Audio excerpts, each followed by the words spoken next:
That's Yeah. unfortunately it's not gonna Ask work him for if me. I can be there at 12, we Yeah. can do it. But if I got to be there at 10, then I can't. No, actually, I can't hold that truck that much on that location. That's fine. I need to pay to the driver, so that's why. Okay, well I tell Right. you what, if I gotta be there at 10, and how many you say it's 100 and how many total miles is it? It's 140 miles empty for you from Jacksonville to Richmond Hill. Okay, tell them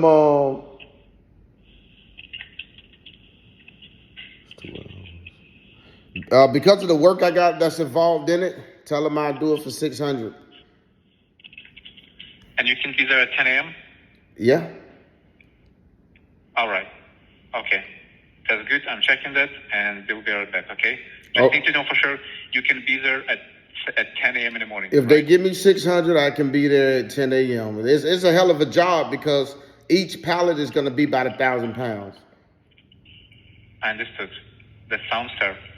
I'm trying, and we'll be right back, okay? Okay. Thank you, sir. Appreciate the help. Yep. Yo, Boxtruck BJ, man, I'm back. So, I think I did a video like this before, but it's been a while. If I did, pretty much, man. That's those transfer jobs. So, you got to back up into a 53-foot DryVan.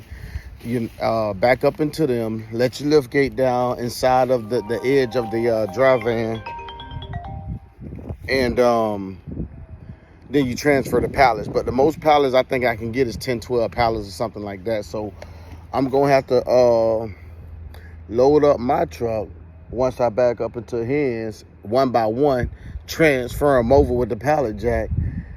And then once I get all of that on the ground, my full truckload of my box truck, then I got to back up and do it again. Load my truck back up and then take all of that and put it back on the ground again.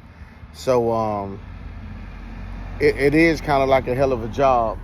And he said it's 22,000 pounds and it's 20 pallets. So I'm assuming that on average, each pallet is going to be a little bit over 1,000 pounds, which is not. My max is like 2,000 pounds when I'm doing transfers. I don't want to do 2,000 pounds. I do 1,000 pounds. I do 1,500. I won't do 2K. Not on no pallet. It's too hard. But when you do stuff like this, man, y'all gotta understand too, like, cause these jobs be popping up often. But y'all gotta understand what you're getting yourself into. Even though I'm going nothing but 140 miles.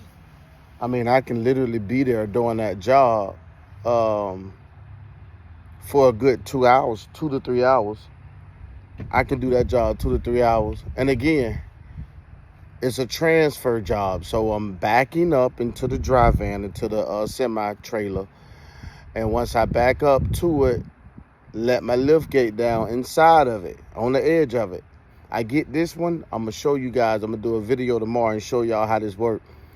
But once I get set up, then I transfer all the pallets to my truck until I fill my truck all the way up. In this case, they got, he say 20 pallets. So, maybe I'll do 10 at a time. But however long it takes for me to transfer from their truck to mine, and then from my truck to on the ground, you got to understand, I'm putting my lift gate up and down 20 times too. So it's a little time consuming. And I told him $600. I think that's fair. 140 miles, we're looking at a 2.5 hour drive. And we're probably looking at about $75 in fuel. With the company that just called me, there is no factoring involved. There is no dispatch fee involved. So I'm a net at least $500, a little bit over $500 off of doing that. And I think that's good for about, 2.5 hour drive. And then maybe another 2 to 3 hours. I don't know, maybe 5 hours total. Averaging $100 an hour is what that's gonna be. Charge them. I really don't want to do it, but if they pay me $600, I'm there. I am there. Something else I wanted to talk about too. I forgot to talk about. I forgot. I think it's holding loads overnight. When people call you around noon, and they call you 11 o'clock, 1 o'clock p.m., and they say, hey, we got a load for you. You pick it up today, you deliver it tomorrow. And I keep saying this because this keep coming up. You're going to want to calculate for money that you're missing out on. 1 o'clock is still early. You know, offices and warehouses don't start closing until 4 or 5 o'clock. You don't know what kind of work or what kind of loads can come in during that time. So here's the guy. Hey, what's up, man? Hey, yeah, this is me, Eric, again. So I got the job for tomorrow for 600, right? Yep. So let's double check all information again, just to be sure we understand each other clearly, all right? It's going to be tomorrow, Richmond Hills, Georgia, at 10 a.m. in the morning. It's strict. We need to be there strict at 10 a.m. in the morning. And we need to meet our DryVan, all right? Mm-hmm. Unload 10 pallets, 22,000 pounds from the truck to the ground, all right? We're using lift-gate intelligent. So we bid on this one. So at 600, you said you can be there at 10 a.m.? Yeah. So we'll send you overall information. Just come back for it, okay? That's fine. Hey, I also need something from you as well. On jobs like this, sometimes when I get there on these transfer jobs, they already have a forklift sometimes already offloading the truck, and I make a blank trip. So I need to know if I get there and they don't need my truck, how much am I getting paid for, you know, my detention and, you know, for coming there? In this load, the facility doesn't have a forklift, so that's why we need you. That's why they always call it, because they don't have a forklift. So that's why I'm asking, what do I get if I get there and I'm not able to do the job? Like, is that in writing? Is that going to be in writing? All should be good, sir.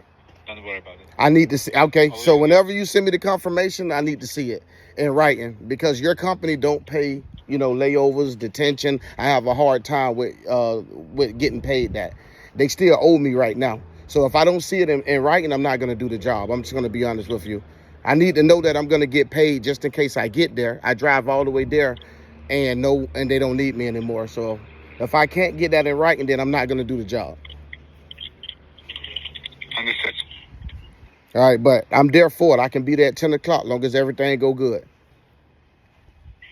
Okay. All right. That's fine. All right, thank you.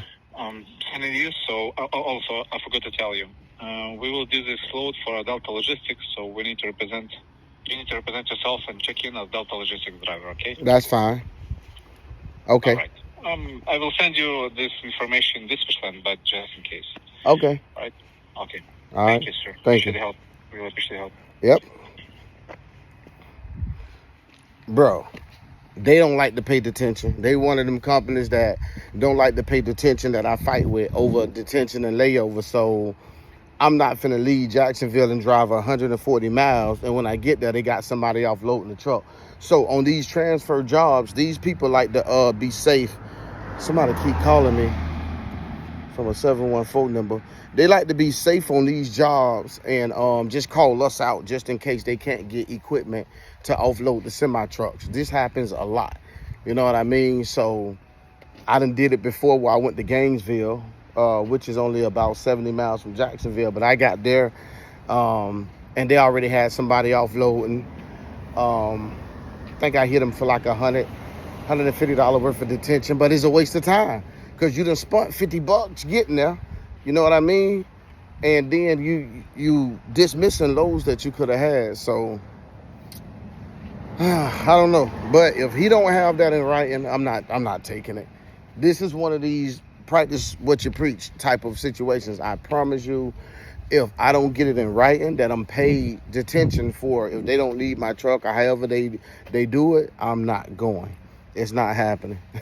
That's just the bottom line, y'all. It's not going to happen, period. All right. But anyway, so, you know, it do happen, which it may happen. I'm probably 75% sure that it will. It do happen, then I will show y'all. I'll shoot a video showing you guys how transfer work. All right. But stand on business. Stand on business. Don't be afraid to speak up for yourself. You know, you don't have to be rude, but you have to be direct. You know, like I'm letting them know, hey, if I don't get it in writing, I'm not going to do the load. They record their calls. That's the crazy part about it. They record the calls, but they use it against you when you mess up. But they don't use it against them when they don't pay you your detention pay and your layovers and all that stuff. So, yeah, man. But all right, guys, man. Really want to just talk about the transfer since it was on my mind and they was trying to get me to do it. And then you caught the live call where I knew they were going to call back. Hey, do the guy still cut your grass? The older guy? I lost his phone number. I know I ain't been here in a couple of years. Do you want it? Yeah, I want it. Yeah, it's been a while. Okay. Yeah, man. I'm at the first house I bought.